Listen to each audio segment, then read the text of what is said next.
Today, we have good advice for those of you who may be in job searching mode or are looking to start fresh. Hello, everybody. I'm Dr. Effie Ioannidou. Hey, I'm Dr. Arnell Wright, and we have advice to help you manage the big challenges like relocating, your practice, your license, and your life. What you need to know before you make your next career move is coming up. From the American Dental Association, this is Dental Soundbites, created for dentists by dentists. Ready? Let's dive right into real talk on dentistry's daily wins and sticky situations. Before we start today, I want to share a little bit of insight into how we pick the topics for these episodes. Before each season starts, our team reaches out to dentists just like you and asks them to share what's keeping them up at night. You can share your ideas by connecting with us on social media via the American Dental Association Instagram or TikTok channels. Yes, moving and relocating is one of the topics many of you told us you struggle with. So I'm so excited for this episode because our guest today is someone who really knows this very well and who I know well too. Dr. Tannaz Malek gave a talk to my residents when I was at UConn like a year ago, about how to navigate the job search and relocate to different states. She was really amazing. She was actually brilliant. So welcome, Dr. Malek. Welcome, Tannaz. Thank you. UConn in the building, I see. Well represented, indeed. So, Dr. Malek, can you tell us a little bit about who you are, where you practice? Give us all of the juice. So I'm a periodontist, and I will throw that in that I'm a board-certified periodontist. Woohoo! Ow, ow. And I practice in Glendale, Arizona. I'm originally from Los Angeles, originally from Southern California. That's where I did my undergrad. Went to Connecticut for dental school, stayed there for residency. So I was there for 7 years. And then I moved to Arizona. And I've been here now 18 years. Tannaz, how did you come to lecture about relocation and about your moving and share your story at the time with the residents, but now with us? Finding a job is a little bit tricky, especially if you're a specialist, but also for the general dentist as well. I was in Connecticut, which was the complete opposite coast of where my family was. And I had always the intention of moving back to California, moving back to Los Angeles and being with my family. That was the goal. So to practice in California, I needed to get my California dental license. Well, I tried. And I tried twice. And both times, for various reasons, I didn't get my dental license in California. So I said, okay, here's Arizona, close by. And a lot of friends that I had that were at UConn that had moved to Arizona were doing very well, were very happy. And I said, okay, let me move to Arizona. They have a reciprocity with California. After a few years, I'll get my license in California and then I'll move back to California, right? Because the whole goal is get to California. The California dream. The California dream. One periodontal practice that was hiring that had put an ad in the ADA journal, the JADA. I contacted them. I went out, interviewed, looked amazing. And I lasted there maybe 2 days. Wow. And it's not that I quit. It's that I didn't have anything on my schedule anymore. My schedule was empty. And I had just moved. I had loans. I needed money to survive. I need a job, right? Mm-hmm. Who in their right mind would think you just went through 7 years of dental education and you don't have a job and you can't find a job? That was never told to me or even brought up to me that would be a possibility. Yeah. So the original job that I had, I thought would work out, did not. So I had to get resourceful. When you graduate, instrument companies give you a pretty significant discount to buy instruments. So I contacted one of the instrument companies and I purchased enough instruments for 4 surgical kits. And I, again, looked at the back of that journal and I found GPs that were looking for associates. And I would call them and I would say, I know you're looking for a GP, but I'm a periodontist. I could come to your practice and do your periodontal specialty work 1 day a week. And I have all my instruments. I just need an assistant. And I had 2 offices take me up on this. I was basically periodontist for hire, went in, did their work. And then there were a couple corporations that I contacted and they didn't need a periodontist, but I sort of told them they should have one. And I got a job with 2 of them. 1 day a week here, 1 day a week there. And the dental school was new in Arizona. It had just opened up. They were starting their clinic. They had no faculty. Hire me. And so I had 1 day a week at the dental school teaching. I want to point out that how you said resourceful, but I would say creative too. You don't learn this in dental school. Nobody taught you this. No. Nobody taught you that if you are found jobless in a condo in Arizona, this is what you have to do. Number one. Number two, the flow chart of what are the right options for you or the opportunities. What are the doors you might need to knock? Nobody teaches you this. Like a decision tree. Nobody gives you a decision tree at all. Yeah. Nobody teaches you this. So I had that avenue going. And then I found volunteer opportunities. So I started working at the time it was called Central Arizona Shelter Services. It was and it still is an amazing free dental clinic for the homeless population in Arizona. So I went down there 1 day a month and I volunteered my periodontal services to the homeless population. And I met many very influential dentists in the Arizona community. I had no idea I was meeting them. I had no idea who these people were. I just knew I had nothing to do.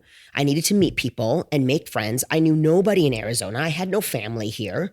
I was all alone. And I've got to make this happen. Or I'm going to move to California with no job, no dental license, and live in my parents' garage. That was not an option. Then there's study groups. I found study groups and I said, okay, I'm going to join all these different study groups to network. Let me go show my face, let them know that I exist. I did one more thing, and this was the golden ticket. The American Academy of Perio has a directory, like a phone book. And in that directory is the year that the periodontist graduated. So I calculated, and I said, everybody over the age of 60 in the Phoenix metro area will probably be looking for somebody to give work to because, they want to retire, they want to sell, they want to slow down. And I mailed telling them, who I am, my cover letter and my resume. One periodontist calls me and says, hey, I'm not looking for an associate, but I am looking to sell my practice. Due to health reasons, I need to sell my practice. Wow. Nice. I'm like, I don't even have 5 cents. How am I buying a practice? I can't even tell the bank I have no prospects. Like, really? So my brother is a periodontist in Long Beach, California. He says, you have nothing to do. Go, he'll pay for your lunch, see the office, and at least, get the experience. And I did that. I did not know what I was looking at. I didn't know anything about equipment. I didn't know about charts. I didn't know about referrals. I didn't know about practice valuation. It looked like a dental office to me. It had files, There was a woman sitting at the front.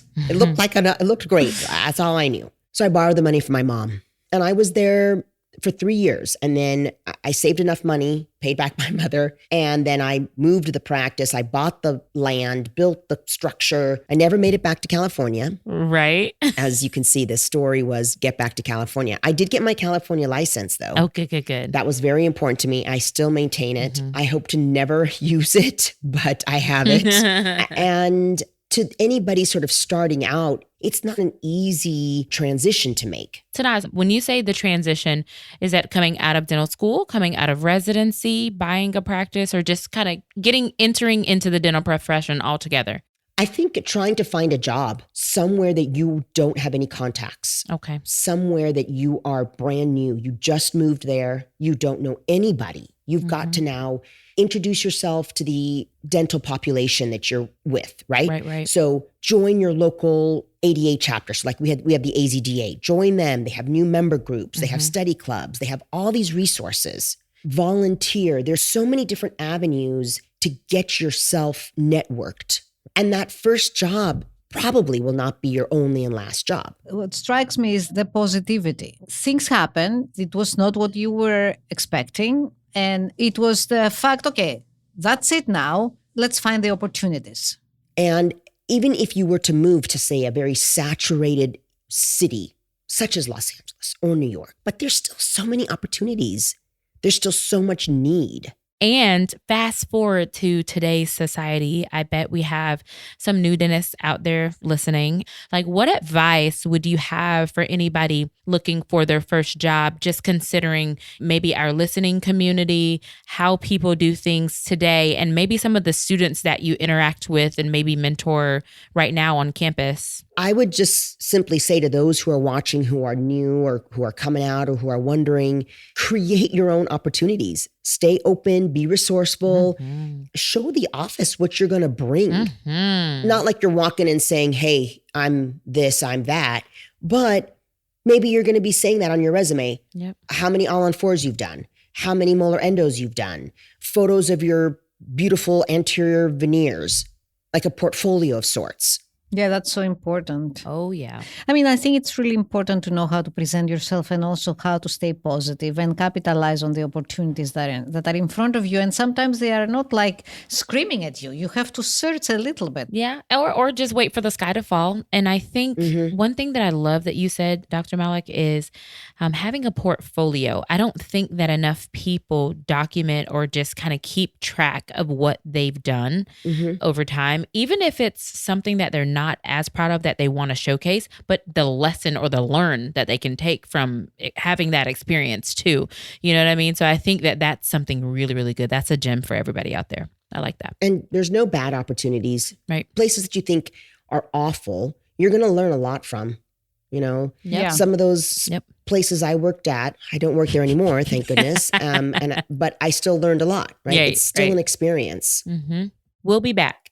You can help more patients pay for the dentistry they want and need in just 2 steps. 1. Tell your patients you accept the Care Credit credit card. 2. Let them know that they can scan your custom link QR code to privately learn about and see if they pre-qualify for Care Credit with no impact to their credit score. It's financing simplified. For practice solutions or to add Care Credit endorsed by ADA Member Advantage as a financing solution, visit carecredit.com. Laurel Road is committed to serving the financial needs of dentists, which includes helping you find the best path forward for your student loans. Laurel Road now offers free 30-minute consultations with one of their GradFin student loan specialists. Get the facts and develop a personalized plan by scheduling your consultation today at laurelroad.com/ADA. Laurel Road and GradFin are brands of KeyBank National Association. Today, we have good advice for those of you who may be in job searching mode or are looking to start fresh. Thank you so much for being here with us, Tannaz. My pleasure. There are so many issues when you move states, right? Yep. We are going to hear from Dr. Kafi Charles, who was actually one of the dentists who asked us to do this episode, and is here to share her experience moving to a new state for work and what she learned. Hi, my name is Dr. Kafi Charles, and I currently practice in South Florida. Originally from New York, and I recently moved down here because, actually, funny story, my whole family lives in South Florida. I was the only one left in New York. You know, true New Yorkers never want to leave. And my best friend actually lives up the block from me now in South Florida, and she got me a job offer. So I came down to see the office, loved it. We clicked immediately, and they offered me the job. Now comes obviously the hard part. My job in New York was my first job out of residency. So now that I've secured the job, now the whole issue now is trying to figure out how to leave. Florida, unfortunately, not like New York, they want you to jump through so many hoops just to get a license down here. So not only did I have to, end off things at my New York job, telling my boss that I'm leaving and all my staff, but I also had to procure a Florida license. Florida license also has a timeline when it's not your first license. So that means you have to time everything properly. For example, if you got your license this month, you have to work within the state of Florida within 1,200 hours within a year of getting that license. So unless you're planning to start working right away, you shouldn't immediately apply for the license. But then on the other hand, to start your job and to get a job, you kind of need the Florida license. So it's like a catch-22, I guess, in that sense. The transition was a little rocky in terms of the timing with getting the license, figuring out when to move, getting an apartment, and all those things. But eventually we got the license, and we moved. The biggest shocker when I moved, however, was I thought my start date was going to be like immediate. Like I moved in July. I thought I was going to start working in August. That was not the case. Credentialing took forever. And when I say forever, I mean like they started credentialing in May and credentialing finished in November. That's a very long time. And there's one guy processing the license for the entire state of Florida. So when you call or email, it's him. And he answers the phone and you talk to him. And so like we all know him on a first name basis because you're just like, I'm confused. And he's just like, this is what it means. You're like, okay, I'll call you back. Thank you for always answering the phone. So plan ahead. That's like my one advice for if you're relocating. Being close to my family and my friend is invaluable. I love my new job. I love my staff. So it wasn't a bad move. I just wish I knew about all these things in between to probably time the move better. I may have stayed in New York a little longer and then came down. And I always said that I wished we had a class in dental school that would explain state licensures and those little loopholes because it's not standardized across the US. So I feel like we need, if you can get a class or even just ask people before you graduate, like potential states you're going to move to, be like, hey, how do you get this license? What is the transition period for this? How does credentialing work in your state? So I would say planning ahead for possibility of you not starting work right away, and then also financially plan for those lulls in your career. I think that's really, really good. It's all about the Good planning. advice. Yeah. Like planning, knowing ahead, the timing, thinking about this out loud, maybe even going over it with someone. Would you say so too, Dr. Malak? Yeah. Oh, for sure. She had mentioned she had a friend. Guidance. So I think just being able to create a game plan ultimately is what you're doing, a checklist. Yep. I mean, I can tell you that I'm still working on the California license. You're going through it. My start day was August 1st, and I still don't have a license. Yeah. Because the things that you have to do, going back and forth, fingerprinting, for example. Yeah. And let me tell you something. Let me break the news. You think that you're done with fingerprinting, but then you submit the fingerprinting and it's not as good as they wanted it. Wow. You have to take an exam about the ethics in the state of California. So there are so many aspects in the licensure, as Dr. Kafi pointed out, Tannaz pointed out. There are so many differences between the states, and I wish you take your license and you can practice anywhere, like physicians do. They just apply, but they don't have all these little nuances that we have in the industry. Additional exams, this, that, boards. Oh, gosh, so difficult. Yeah, and you have to go back to your exams. You have to find, they want your exam scores. Oh, yeah. Oh, wow. What exam? My eye exam? I got to send you my dental exam? Yeah. Wow. Well, I haven't been in that situation yet because I am in the state of Florida and I only have practiced in Florida. So lucky for me, I haven't had to go through that, but I will definitely be keeping this in mind. One word advice that I got, and I think about this often. Please share. Or when I'm in these situations. Yeah. I was told, hey, when you are applying for your dental license, when you're finished dental school and you're applying for your dental license, apply for every license in every state you think you may work. That's a good piece of advice. Get it now. So you think you may work in New Mexico? Get that license. You think you're going to maybe work in Nevada? Get that license. The problem with that, though, is back to the dream job. If people think that they are walking into their dream job, they may kind of just set their sights only on that, and they may not even try and pursue anything else. But it sounds to me, what I'm hearing is also keep your options open because you never know. Keep your options open. You never know. Yeah. Exactly. So I think that's really, really good perspective. Keep the options open. Yeah. And keep your mind open because you cannot predict the future. Right. You don't know. So I agree with what you're saying. And it's very practical. The moment you graduate and you have all the paper with the transcripts, everything is fresh. You won't be looking for it because it's here in front of you. So just do it now. Do it now. So where do you start? The steps that you say that you want to tackle licensure, portability. So how do we do this? The first step that we have to do is to check the state dental board, right? In the state where you're moving to. And I like your advice. You can be moving, explore the possibilities of many states. So make sure that you reach out to them, you look at the website, and you look exactly at the specific licensure requirements. And this differ from state to state. This is really very important. It also differs for specialists in some states. Yeah.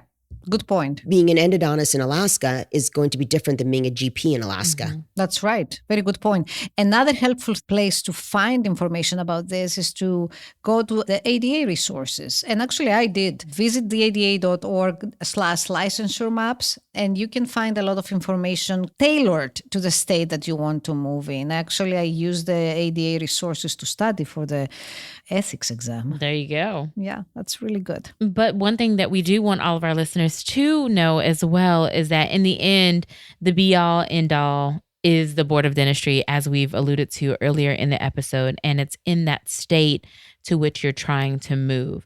One other thing that we want to share with all of our listeners is that we don't want you to forget to contact the State Dental Association that's in that new state very, very early on. So back to that planning, back to that timing perspective that we shared, and make those connections, ask the questions. The earlier that you can start, the better, because this process, as you already have heard, it can be very, very time consuming, and it can also make you want to give up and not do anything at all. So with that being said, we are so excited to have this information like at our fingertips. Yeah. It's very valuable. And if, it's really important also to think about, if you're looking, as Tannaz said earlier, at the time, 20 years ago, the internet was not as robust. I like the adjective.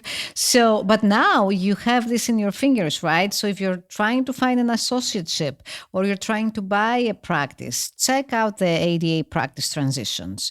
We talk about this in our previous season, right? In the season 2, we did this. Yeah, in season 2. Episode with episode 6 with Dr. Wu, who discussed very nicely the service that is provided by the ADA through the ADA practice transition. So I think this is really very important resource, and we include the link to that episode in the show notes. Yeah. So what do you all wish you had known before you started looking for your job or moved for work? You go first, girl. Yeah. Okay, sure. Yeah. So honestly, before starting for work, mine isn't really about licensure or anything like that. I really wish that I had the confidence to purchase a practice from the very, very beginning, or even in the first 2 years of being out. I know that sounds very strange, but I've always been very, very organized and very good with systems, very good with streamlining processes. And that's one of my natural strengths. And I feel like from a practice management perspective, like I didn't know what I didn't know. And then I just felt like I just needed to be carried by someone or just with someone when, yes, you do still need your mentorship, but I wish that I had the confidence to go out and practice or look for someone kind of like what you described, Tannaz, looking in the back of the yellow pages or in the back of JADA and finding someone who was on their way out. But I just didn't have that mindset at that time. I thought that, the steps are, you need to work for someone or you need to work with someone. And then maybe in 10 years, you will be deserving of Definitely. So that's really something that I think about all the time. I would change if I could. Yep. I would say that for me, looking back and thinking about the beginning of everything, it reminded me a lot of what Tannaz said about her first job, the job of word of mouth. And then, there was no contract, there were no terms. wow. You just went there and you worked. Yeah, that's not heard of these days. People want everything in writing. Absolutely true. So I would say that when I go back to those first days where I took my first faculty job, I never negotiated. They gave me a salary. I was happy to get a job. But also there were no resources as they are now. Like now it's in the tip of your fingers. You can go to the ADA faculty salary survey, and you can see how people are paid, the assistant professor level in different states in the country. So you have a comparative, right? Yeah. If you are creative and if you are smart, you can really have a comparative. At the time, it was not like this. So I would definitely do this differently. What about you, Tannaz? There's really nothing that I would change or do differently, because everything you go through is another learning experience. And I wouldn't want anything different than what I experienced or the struggles that I went through or the path I had to carve by myself. Still in dental school, you have to be resourceful and creative if you want those big cases. Very true. If you want those beautiful cases in dental school, you got to go make it happen. So if you're in dental school, do that, figure that out, because that's going to be the rest of your life. You've got to make those opportunities happen. And I think those are just valuable lessons that we have to do as dentists. That's really a nice closing. I really like this. How you have to be alert and really create your own opportunities and do this. So I love this. Yes. On the next Dental Soundbites. Dental Soundbites is taking a short break to gear up for season 4. It's going to be absolutely epic. And we want to hear from you. Share your thoughts, ideas, dream topics, and guests with us by sending us a message on the ADA social channels. That's Instagram, Facebook, or TikTok. Meanwhile, be sure to catch up on past episodes and seasons and subscribe for all those good pearls of wisdom. And there is a lot of wisdom. Listen to us on ada.org/podcast or anywhere you listen to podcasts. Season 4 is coming soon. Stay tuned, people. Thank you, Tannaz. It was amazing. Such a good episode. We enjoyed it. Very useful episode, I think, for us and for our listeners, young and older. Absolutely. Right? This was so good. Thank you so much for joining us here on Dental Soundbites, Tannaz. Thanks, ladies. My pleasure. And tell us if our listeners want to find you, where can they find you? And I love your posting. You're like Arnell. You guys are very active on Instagram. Thank you. My Instagram is at Malek Periodontics. So you can follow me on Instagram. I have a Facebook and TikTok. It's all at Malek Periodontics. Yeah. You'll see a collection of periodontics. You'll see a collection of my dogs. Yes. Yeah, sums me up. All right. And if you like this episode, share it with your friends. Then be sure to subscribe to this podcast wherever you're listening so you can get the latest episodes. You can also rate it, write a review, and follow us on social media. And don't forget, the conversation continues on the ADA member app. Catch all the exclusive bonus content and everything you didn't hear on the show. Goodbye. Goodbye. Dental Soundbites is an American Dental Association podcast. Learn more at ada.org/podcast.